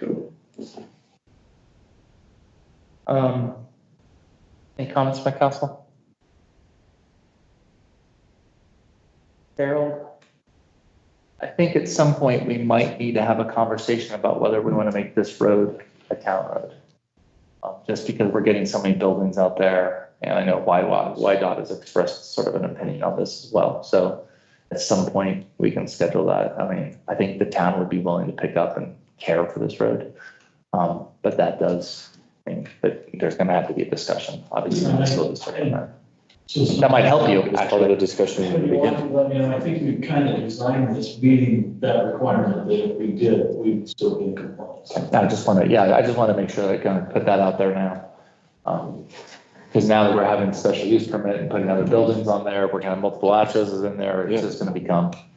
It means that, just so the council knows, that means another stretch of pavement that we're gonna have to take care of, which we love doing. We're really good at it. But again, at the beginning of the project, the idea of that road, the like northwesternmost road, was not really supposed to be the entrance to the. That's right. And it's just becomes. It's an access point. Why not access? It's a driveway. Agreed. Don't disagree. Legally what That's, it is. no. It's not how it's being utilized. Just phrasing it differently, but yeah, the same intent is what Mayor Murdoch. Yeah. All right, may I have a motion? I move that we approve the special development plan for Bloom Lot Division Lot 2 for the construction of the new Career and Technical Education Center by Sublette County School District Number 1, appearing in full compliance of Chapter 160-24 of the Town Code. Moved by Councilwoman Boyce, seconded by Councilman Swapper to approve the special development plan for Bloom Lot Division Lot 2, construction of the Career and Technology Educational Center by the Sublette County School District. Any further discussion? Hearing none. All those in favor, please say aye. Aye. Those opposed? Motion carries 5-0. Yep. Next item, approve a commercial building permit for 1780 West Pine Street, Bloom Lot Division 2. I think school, we're done, right? No, this is it. Sorry. There's, you got a few more. That's right. By code, all commercial developments, final permit has to be approved by council for a commercial building permit over $500,000. That's right. Everything appears to be in order. There are 5 conditions outlined in the staff report. A lot of them relate to the next 2 items on the agenda, being some water variances for meter install location and water meter and water type for the main, and then some maintenance schedules for their sand oil separators, their grease interceptors, and the resolve of any and all easements. And so with those 5 conditions, the town staff would recommend full approval of this commercial building permit. Great. Questions from council? Questions from public? First, what is that? Yeah, you're fine. What is 17? That is going to be the CTE building. Yes. That's the new address for the. The new address is, when we issue a building permit, that address goes and gets assigned. So though you don't see 1780 yet out there, that will be the address of the new building. Yeah, that's how far we're out. 17 blocks out from the center of town. Look at Pinedale Grove. Will it change our transportation facility? We made it so it would not. We try to keep Even it. if we got a new. If we get a new road, we will probably rename both of them. That'll cost you. Come on. What if we name it Gerald Flukinger Way? You'll never know where we're going. Is that a motion, Councilman? Did you make that? All right. Is there a motion? I shouldn't say anything. I already have a Tyler Avenue, so. I move that we approve a commercial building permit for 1780 West Pine Street, Bloom Lot Division, Lot 2, pursuant to Chapter 160-10, C2, subject to the conditions contained within the provided staff report. Second. Right. Moved by Councilman Cosiba, seconded by Councilman Loftus. Coming in. He's in the box score. Score. Okay. To approve a commercial building permit for 1780 West Pine Street, Balloon Lot Division, Lot 2, pursuant to Chapter 160-10 C2, subject to conditions provided in the staff report. Any further comment? Hearing none. All those in favor, please say aye. Aye. Those opposed? Motion carries 5-0. I just assumed it's the second that you were good for it. All right. Next item, page 122. Wow. Amy, could you put page numbers on the agenda? Sweet. All right, next item is a waiver for Sublette County School District Career and Technology Center from the town of Pinedale to allow construction of water mains using C900 PVC pipe subject to the conditions provided. I thought we were moving to C, but that's where we want to go. We just haven't isn't it? changed. Yep. Okay. This is where we want to go. This is where we want to go. They're building it to tomorrow's standard. Look at that. That's the Suffolk County School District And we want to change. building it tomorrow's standard, all right? We good then? Okay, I move that we approve a waiver for Suffolk County School District Number 1, Career and Technology Education Center from the Town of Pinedale Construction Standards, allowing the construction of water mains using C900 PVC pipe, subject to conditions provided in the staff report. Second. Reducing my cadence. That's right.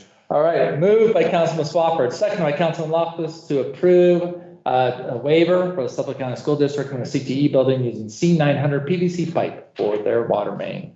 Any discussion? Other than that's where we're heading. All those in favor, please say aye. Aye. Those opposed? Aye. Those opposed? Motion carries 5-0. Next item is the interior meter installation. This is again, am I there? I jumped past it. You said one page. Yeah. A waiver for the Suffolk County School District to allow a water meter inside the interior of the CTE building within the fire riser room, subject to the conditions. Makes sense? Is there a motion? Mr. Loftus, you want to make the motion? I move. It's been moved. Oh, he's not. I thought he was going to go further. Okay. It's been moved by Councilman Loftus, seconded by Councilman Swafford, to allow the water meter installation to be completed on the interior of the CTE building within the fire riser room. All those in favor, please say aye. Aye. Those opposed, aye. Those opposed, motion carries 5-0. We're just going to presume that Loftus was for it. Made the motion. Yeah. All right, next item. I think, are we done? Nope. Yeah.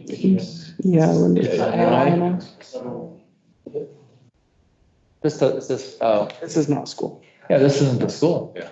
You can leave. You are dismissed. The bell has rung. Yeah. Thanks so much. Thanks, guys. All right, next item on the agenda is the change order number 1 of the construction contract for the Pinedale I&I advance and reduction project between Teletractors Incorporated and the town of Pinedale, reducing the contract price by $32,000. How awesome is that? That's a good one. Go Teletractors.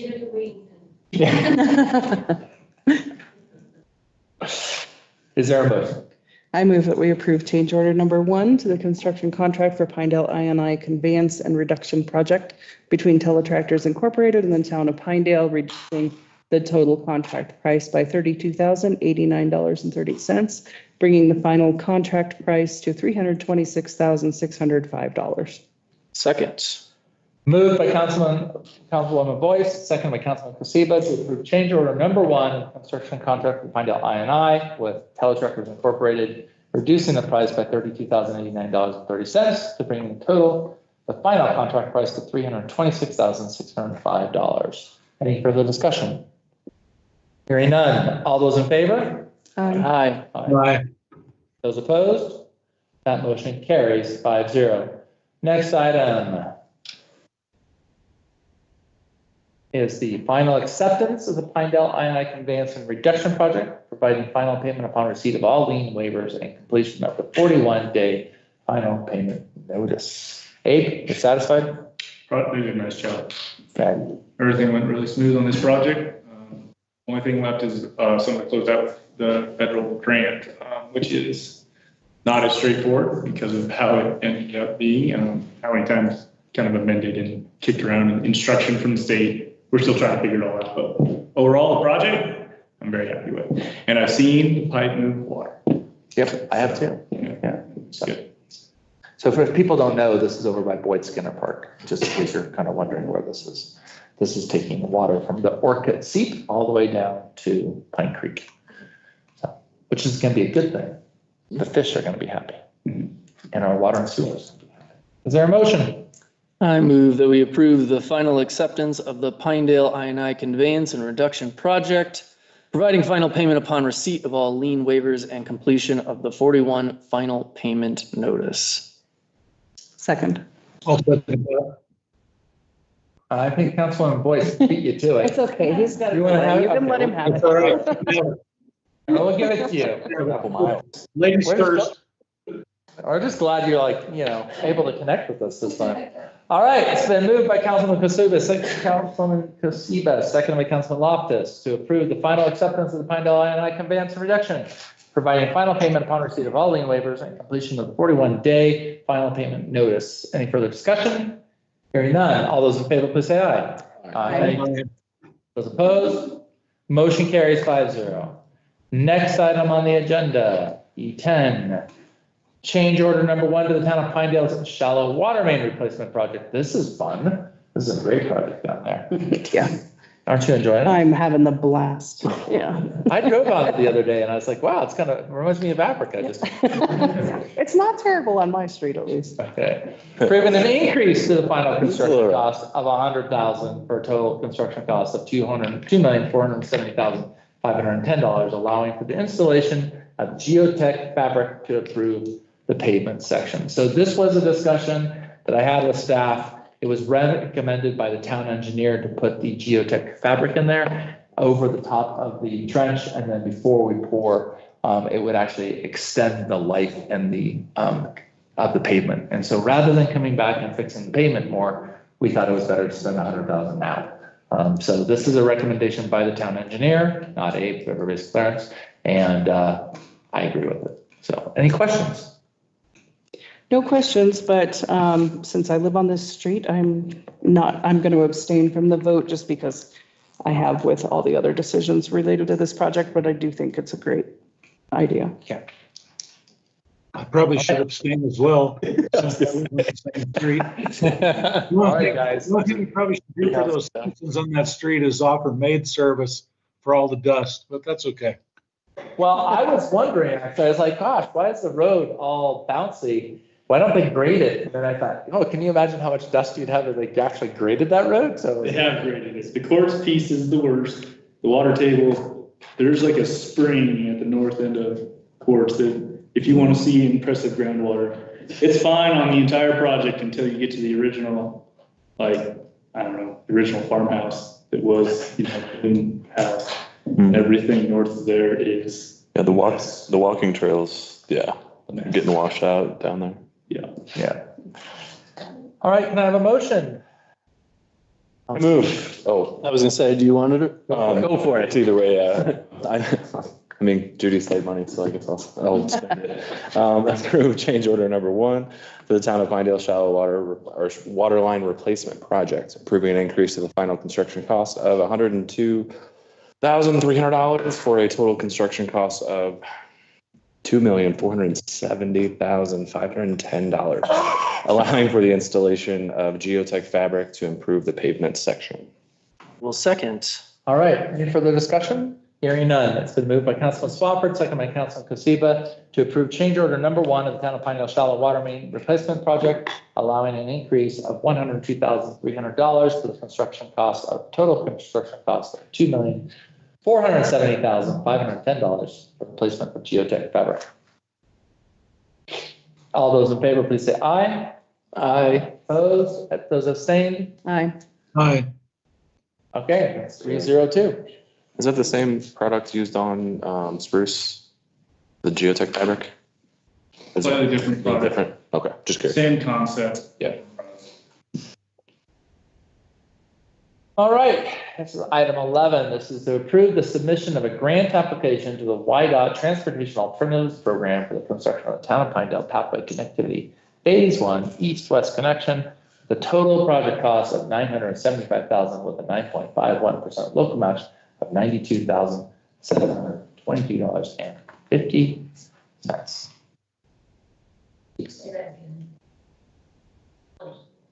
The amount? Yeah. I was just gonna make a joke and you're right. So, it's the east-west connection. The total project cost is gonna be $975,000. However, 90.49% of that is a grant. So our local match is only $92,722.50. We call that a steal of a deal. I mean, it's $92,000 that we're going to spend, but we're going to get essentially $1 million project completed. Make sense? Has that grant been approved? We are actually, the motion is to approve the submission of the application. So, May I ask a couple questions? yes, of course. Has there been any other grant previously approved for any of the bike path or pathway yet to date? Not yet. We've parts of it. Yes, go ahead. Can you elaborate your question, just because we've gotten several pathway grants? She's talking about this pathway project. This pathway specific. So right now the town has 2 of these grants. They're called Transportation Alternative Program grants that are for the design of the pathways, and those are nearly complete. This is phase 1 of one of those, the pathway connectivity project. We do not have any dollars established for this section that is being requested. Which section is this? Can you specify, please? Yep, so I just shared on my screen, the area that's being requested, the downtown connection from basically Suffolk County Library to the south, where it will tie to the lower part of Boyd Skinner Park. And then the existing pathway that's about 4 feet wide through Boyd Skinner to Harmony Bridge, and then up to Pine Street. A portion of this is old paved pathway here, this is gravel pathway here, and then there's no pathway between. None of us can see your mouse, just. No pathway. And I've got my glasses on, so. No pathway there. Is that better? Yeah. See that box? Yep. Okay. This. Yeah, there you go. I'm sorry. This is gravel pathway. Mm-hmm. And this is older, like 4-foot paved section. And then, excuse me, there is no sidewalk. Oh man, it's not liking me here. Sidewalk or pathway there. So that is the segment, and this map is being amended. So I want to be clear, the Harmony piece actually goes all the way across to where it ties with Quartz Avenue. The scope of the project is the installation of the multi-use pathway, which is 8 foot wide, and then providing lighting through the park area, which is a downlit, low profile lighting, but to provide safety and transportation across in the winter months, all months. And so this is for the completion and construction of this segment, or these segments. Maybe that's a more accurate way to state it. Go for it. You have a question? Because I understand that there's 5 phases. Yeah. Can we talk about the various stages and where they go and how they apply to Foxville area? Yeah, I mean, like right now, we're just doing this one phase, is that part that, and then the other phases are in the dotted lines there. But yes, we can discuss it. Maybe another question might be, you said, is this posted now on the transportation plan online? Is this one, this particular one? Yes. So all of these are within the transportation master plan. Yeah, I know, but in trying to look at them, it's just kind of gotten confusing because of the year and, and then adjustments that have been made. So. You're concerned about the Foxville portion? Well, we're here, correct, as the Foxville people. Okay. We're just interested because obviously back to the park, and the park is right there, and, and we're. Yeah, pull up the Foxborough. I'm trying. How do I get rid of? We don't want a CTE building be built behind us. Let me stop sharing. We had this really great 50-foot building that we were gonna just build north of the Neelys, but it's all swamp there. So we just couldn't do it. That's already been taken out by other people. Put it over on the other side of Green Creek. There's a piece of property there that maybe we could build on, yeah. Good luck with that, right? When I share it, it gives me this weird dialogue. So while he's pulling something else up, so you're talking about trying to get across from basically Lincoln, to get across into American Legion Park? Yeah, so what it'll do, if you're looking at it, it's, you know, the Boyd Skinner path as it exists. It goes through Boyd Skinner, it crosses Harmony, and then there's that old log trail that we had that'll fall up on the west side, right, of the creek. Yes. Yeah, and it goes up towards Boyd Skinner, that intersects just by the Forest Service building there. Right. We're gonna come down just south on the sidewalk of the Forest Service, because we couldn't get a right of way. We wanted to get a right of way next to the creek, but we couldn't make that work, and that's all we'll say there. And then we're gonna come up on that lot that the town owns across from Bucky's, and we're probably gonna bring it in on the inside of the lot, closer to the creek, shoot straight up north, and then we're gonna take a quick 90-degree angle, as you're looking at it. Yeah, and then go and hit the crosswalk at the American Legion. So that way you'll be fully connected all the way down to the south of town. And so just 2 observations until this becomes that dream that everyone dreams of. That 30-mile-an-hour speed limit sign is currently right at the painted crosswalk to get across between the parks. So. Yeah, that's a good point. We can't really do much about that, I'm sure, because what's going to happen is, right now, the other part of the transportation master plan is that YDOT is going to come through and redo all of Pine Street. And so when we do that, more than likely, yeah, I don't disagree. Yeah, that's a good point. No, that's an excellent cap. I hadn't thought about that. Probably. Yeah, thank you. And the other thing is the current little barricades or whatever they want to call them, the pedestrian crossing signs. Yeah. That's, you move a little bit closer to the crosswalk. The ladies today who are around town tried to cross at that sign that's in the road that's a half a block from the very large white painted lines. So I don't think it's just confusing. It happens a lot. And even though, speaking as one who crosses Pine Street on a very regular basis, yeah, the number of times I almost get hit. Stop and just pick up the sign and pocket it. I've stood in the white squares, I'm like, what don't you see about this? Like lady line up and oh, 30. And this weekend, that's a good point. This weekend, we obviously had a lot of increased pedestrian traffic as well, where you saw a lot of the incidents. So Fox Willow, we've got that pulled up now. Can you go in a little closer there, Dave? Let me see if can you change the presentation so we get sort of. Oh yeah, on the right there. Yeah. Oops.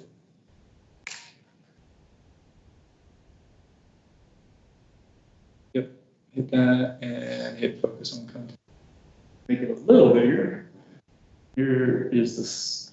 So the South Tyler pathway is currently right here, Mr. Mayor. And then here's the segment of Foxville. I'm trying to fit it all in one. Okay, just stop for a second. So can everybody see where the South, I mean, you should all know where the South Tyler pathway is, right? Okay, where the hand is. And then the plan is to come west along that road. Right by our houses. Right by your houses. Right in front of our houses. Right in front of your houses. Yeah. Yeah, exactly.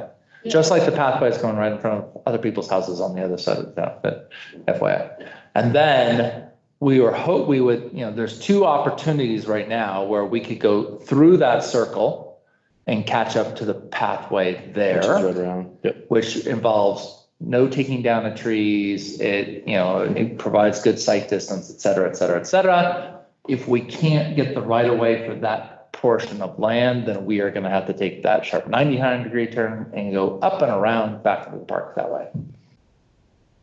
So can I point something? Please go for it. This jog right here, which I can't reach on Fox Road, is significant one. Yep. Are you saying this one here? Yep. Yeah. Oh, there you go. Right here. Oh, this here. That jog right there, I sit there day in and day out and watch numerous cars cut off that corner, regardless of the boulders that are on the hauler's property, they could care less. I can't tell you how many kids and how many dogs have to jump out of the way. That jog is significant. You put a bike path there and you're asking for. She's pointing to. Yeah. So I'm assuming, We don't, that's not. I think we would prefer the right of way. We want the, property. But that is a private piece of property that if the private owner decides not to sell it to the town of Pinedale, we could do eminent domain. And I know how popular I'd be as a mayor then. But won't be popular with us either because we live on opposite sides of that. And I told you that. I know. 127 Fox Willow is ours and you take out that spruce tree and somebody's gonna get hit. No, I favor this solution. Yeah, this is the one that I think, I agree. This is the one I also am in favor of. It's cleaner, it's clear, it's frankly safer. There's so many benefits to it. I can't make any more comments about this just because we're in current negotiations with the landowner, so I'm legally not allowed to say much more.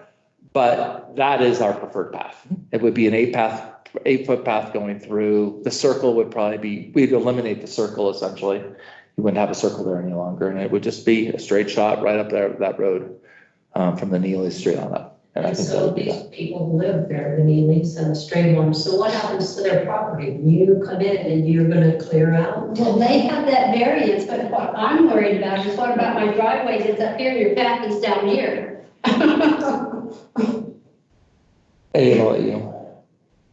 Well, all the pathway would be located within the town of Pinedale right of way. Right, we know that, and we agree with that. Unless you want to give us some of your property. I think the question might be, as you build the path, what do you do with the existing driveways and the sprinkler? That's exactly the question. And the infrastructures that are there. Yeah. Currently.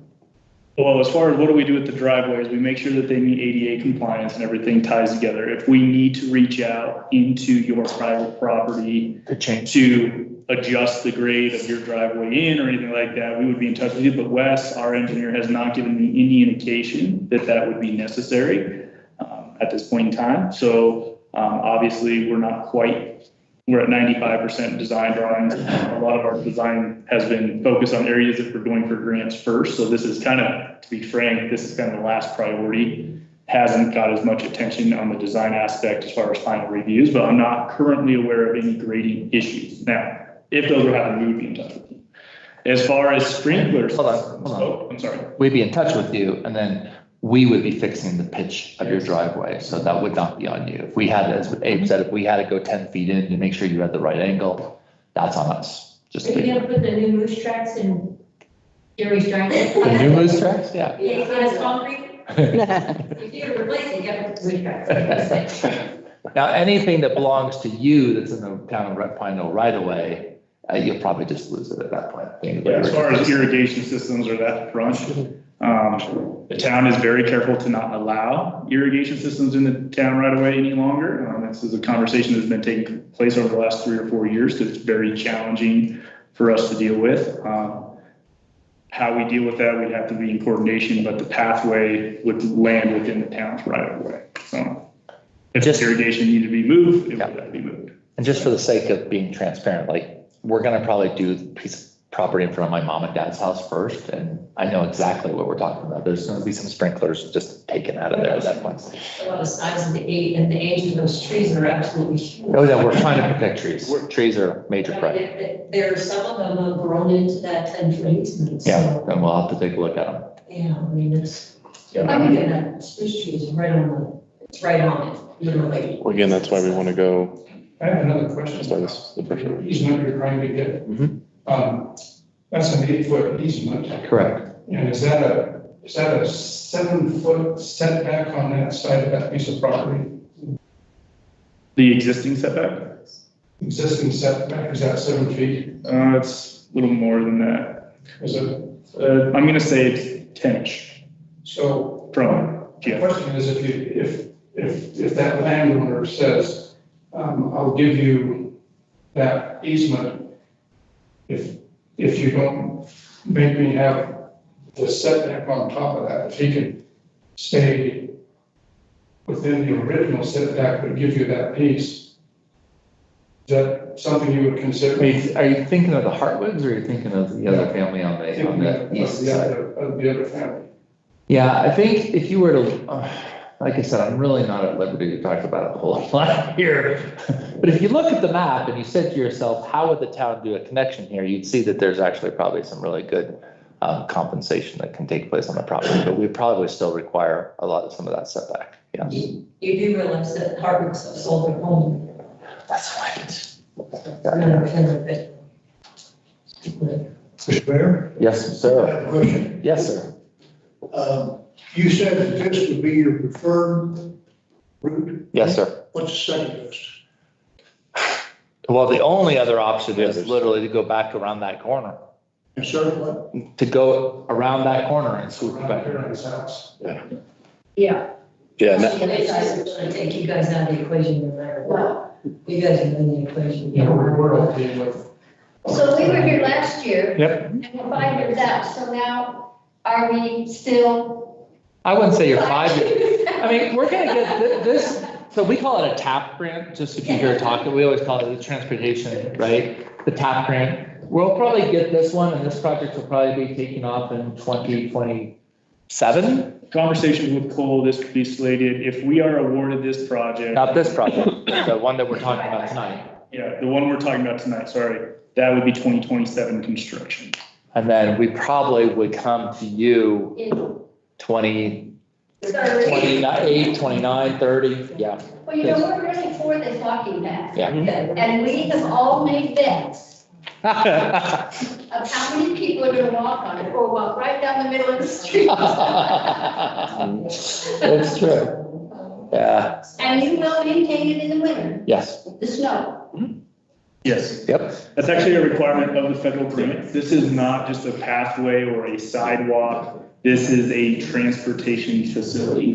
So by taking this on, the town's obligation is to maintain year-round access and usability. Now, right now, our pathways are, we have a snow removal ranking. They are on the last, so on a snowstorm, it might be 3 or 4 days before the pathway gets totally cleared. But that's because we're taking care of Pine Street, inside streets, and all those other things. School. And then we're going. Yeah, that's the. In fact, we have a piece of equipment we call our Swiss Army knife. It's a vent track. You'll see the guys going through the parks, currently keeping those open. They keep several of them open, anything that's been tapped, touched, and some of them that aren't as well. We actually have an agreement with Suffolk County that we maintain a portion that goes up the hill, past, what's the Sublet Center and some of that stuff we maintain for them, so.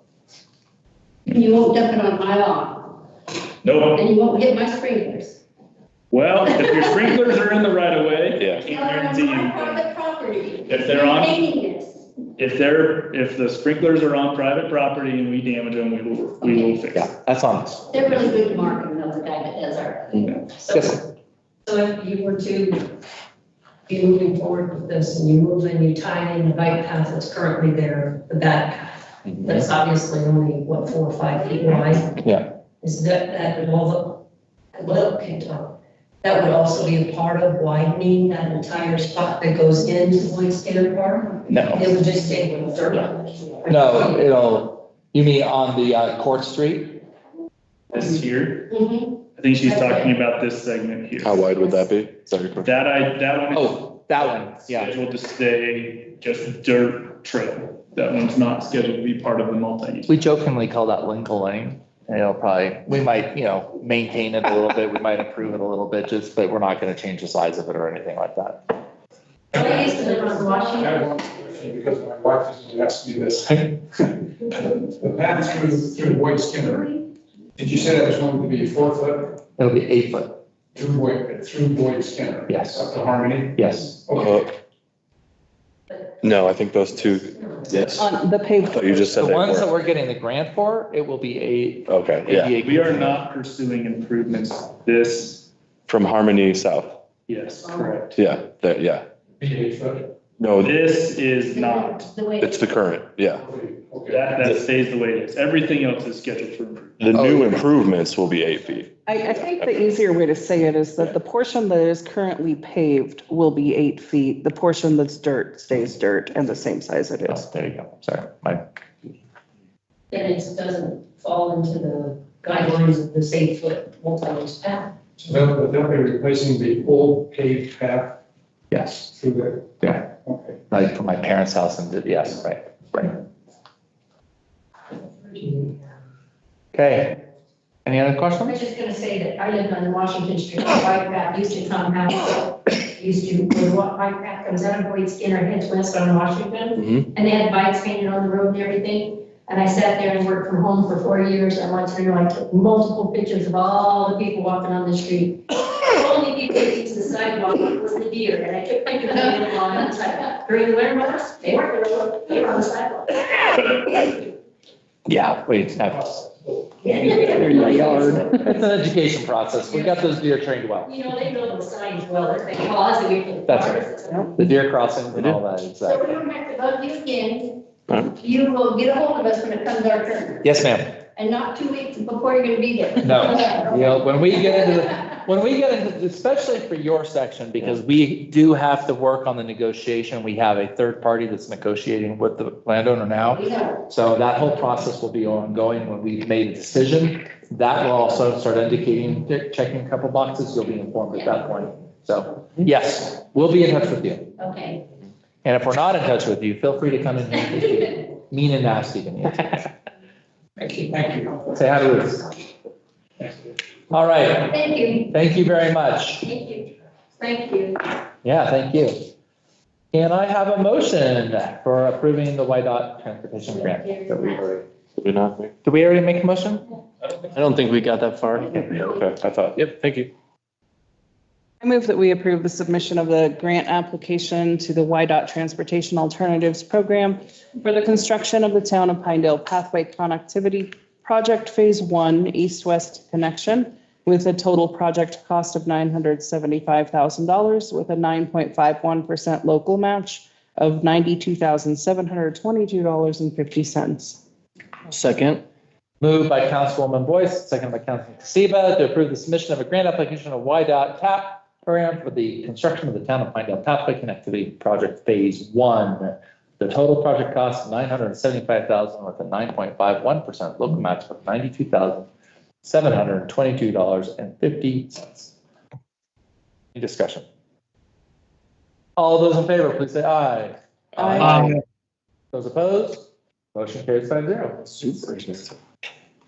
Next item, E12. This is the Wyoming Energy Authority for the Energy Efficiency Grant.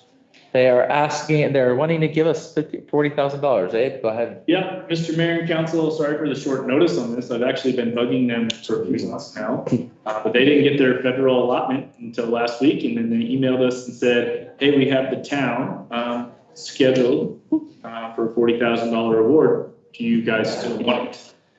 To put you guys kind of where we got and how we got to this point. We had the FBO building, hangar number 7 out at the airport.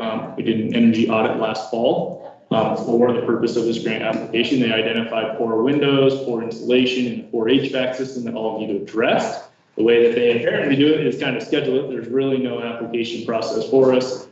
They have us scheduled for $40,000. We are good for 3 years, so this would be kind of taking the first crack at getting what we can done. My recommendation would be that we tackle the windows and the HVAC system. I would say the insulation, but we might have some bigger issues on siding and some stuff that has to be done in coordination with that. Anyway, they are wondering, do you still want it? It is a 10% local match, so for $40,000, we would have a $4,000 local match. And then you would be given, granted the money to do whatever projects we choose to do off of that energy audit that was included in your email. And we can work on that for this year and go from there. They are considering it on the 21st, which is why I had to amend the agenda for tonight because we will not meet before the 21st. Does anybody not want it? Can I have a motion? Take it. Move that we approve, let's see, is it submission for it then? Yeah. Yeah, Okay, we let's should call it fix an application. Let's call it that. Okay. It's the most accurate. Okay, I move that we approve the grant application for Wyoming Energy Authority. Let's see, that would be up for urban energy efficiency grant with the award, with the possible award of $40,000 with a 10% local match, which is obviously $4,000. Okay, moved by Councilman Swafford, second by Councilman Loftus to approve the submission of the Wyoming Energy Authority grant for the energy efficiency grant, total $4,000 with a 10% match to $4,000. All those in favor, please say aye. Aye. Those opposed? Sorry, Dee. The motion carries 5-0. I go so fast. Takes a little bit for the signal to go all the way up to. All right, next item. Holy Toledo. Mr. Mayor, Yes, sir. I need to excuse myself from the meeting, so. Well, thank you for attending. Yep. See you next All right. time. Good evening. Good evening. And any of you know the council Loftus left at 6:59. So any further votes will reflect only 4. All right. Next item is ordinance 731 on its third and final read, we might as well say, an amended appropriation ordinance for the fiscal year ending June 30th of 2025. Any questions? Amy, you want to say anything? There are no changes from the second read. I move that we approve ordinance number 731 on the third read. An amended appropriation ordinance for the fiscal year ending June 30th, 2025.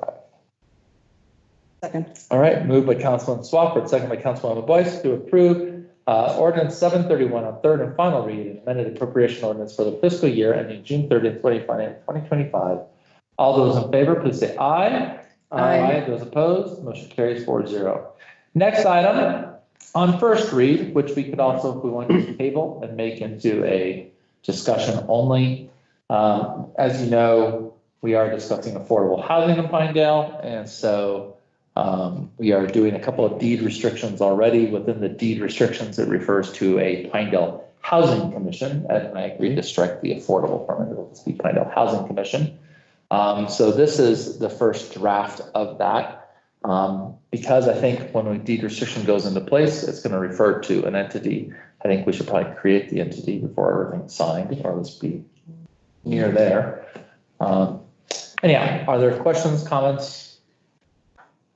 I'm fine with the first part, but I would not want to approve the point system until that's been through the working group or something. I have some issues with some of the things that are on there, and I think we've missed some things on there that we might want to consider. This is only a draft, like I said, and it's just talking about the point system. And we can even, I think we even have it phrased that the point system would be finalized by the commission. So yeah, I'm not comfortable with it as is, but I think either tabling it is fine or approve it without that list of the criteria. Just because I feel like, we have a working group that's been working on this for a very long time. And I've participated in that. And I would like to see that group have a say in how the points system works rather than just throwing out an example, which I'm guessing was probably borrowed from another location. Yes, one that we've already actually talked about in the group. Yes, but I would like to, I'm just not comfortable approving it with that included in it without having the input of the group. Timing wise, you said that you would like to have the organization kind of stood out via ordinance approval. I think it would make sense. I mean, I think if the deed goes into place, I mean, we're probably not. How are you comfortable with this, Ed? More of a time. We're not real close on it, but we should. If you're going to table it, that's fine. Yeah. But if you get, we're should move forward, at least the next meeting, we should start our first, second, and thirds. Because these deed restrictions have been just sitting there, and all of a sudden, somebody's gonna call and say, hey, we wanna get our building permit, we're ready to the restrictions. And we could get a time crunch. Yeah, I think my recommendation would be, I would say go ahead and pass it as your first read. If you want to pass it amended by striking the table, you can. I mean, I don't even think the tables are part of I don't think the table is actually a part of the ordinance. Okay, that's just a draft point system. Mm-hmm. The ordinance actually ends at the signature line. Okay. So, if you can approve this on the first read, we can edit it. Obviously, the group can discuss about the point system. That's just a way to try to figure out how can we reward people. Yeah, locally. no, I agree with having one. I want to make sure that we're honoring the group that's worked hard on it and get input that actually fits Pinedale. So, yeah, I have no problem with going ahead and, moving forward on this. I think this is good progress toward what we want overall anyway. My only issue is with the table. Yeah, the point system is not part of the. Yes. Okay. The references a housing point system. Is to be adopted by the town council. Yeah, so essentially what would happen is we would pass this, we create the commission, we nominate the commission, then there'll be the discussion of like, here's the point system, and that point system gets approved by the council. Right. Because we're not going to be acting on this like even this year. Well, right, because no houses are built yet. So, yeah, I'm fine with that. I just wanted to make sure that we were clear that that's not part of it yet. No, it is not part of it. Okay. Is there any other discussion on this? Okay, I move that we approve ordinance 732 on first read, an ordinance of the town of Pinedale, state of Wyoming, establishing the town of Pinedale. Do you want to just say housing commission in that case? Okay. Yeah, I'm sorry, I did have a horrible. We struck that in, so I'll go back and get it. I'll second. Okay. Moved by Councilwoman Boyce, seconded by Councilman Swafford to approve ordinance 732 on its first read, an ordinance establishing the town of Pinedale Housing Commission. Any further discussion? Hearing none, all those in favor, please say aye. Aye. Those opposed, motion carries 4-0. Ed and I'll catch up with each other and make sure we got the right stuff. I just want to cross out, you struck affordable. Maybe it was in the title, we struck it out down below. It's in the ordinance. Both, All right. but this is first read, so. Yeah, no, I just think maybe we struck it from the text, but it got left in the title. That could be what it was. Nope, it's right there. Let's figure it out. We'll bring the second draft. All right, next item, routine business bills, please. Move that we approve the bills for July 14, 2025 in the amount of $276,816.62, paid with checks 31564 through 31612. Second. All right, it's been moved by Councilwoman Boyce, seconded by Councilman Kasiba to approve the bills for July 14th, 2025 in the amount of $276,816.62, paid with checks 31564 through 31612. Any further discussion? Hearing none, all those in favor, please say aye. Aye. Those opposed? Motion carries 4-0. All right, next item on the agenda is an executive session to discuss real estate. Abe, you'll be saying, you want Chelsea to say, or is she? Okay, woo, Chelsea. Inner circle. Inner circle, you're in the circle of trust. I move that we, let's see, you have to exit first, right? No, we're going to executive. I move that we enter executive to discuss real estate. Second. Moved by Councilman Swafford, second by Councilwoman Boyce, to enter into executive session to discuss real estate. Any further discussion? Hearing none, all those in favor, please say aye. Aye. Opposed? Motion carries 4-0. There will be no action. Mr. Mayor, saying that there will be no action, are you okay with me ending the virtual phone call or virtual meeting, not coming back in? Yes, I think, I think for the sake of those who are watching online, there will be no action, and let's just go ahead and close the virtual, because we might be in discussion for a half hour. Yeah, thank you. Thank you. Goodbye, everybody. Good night, Max. Thanks, Max.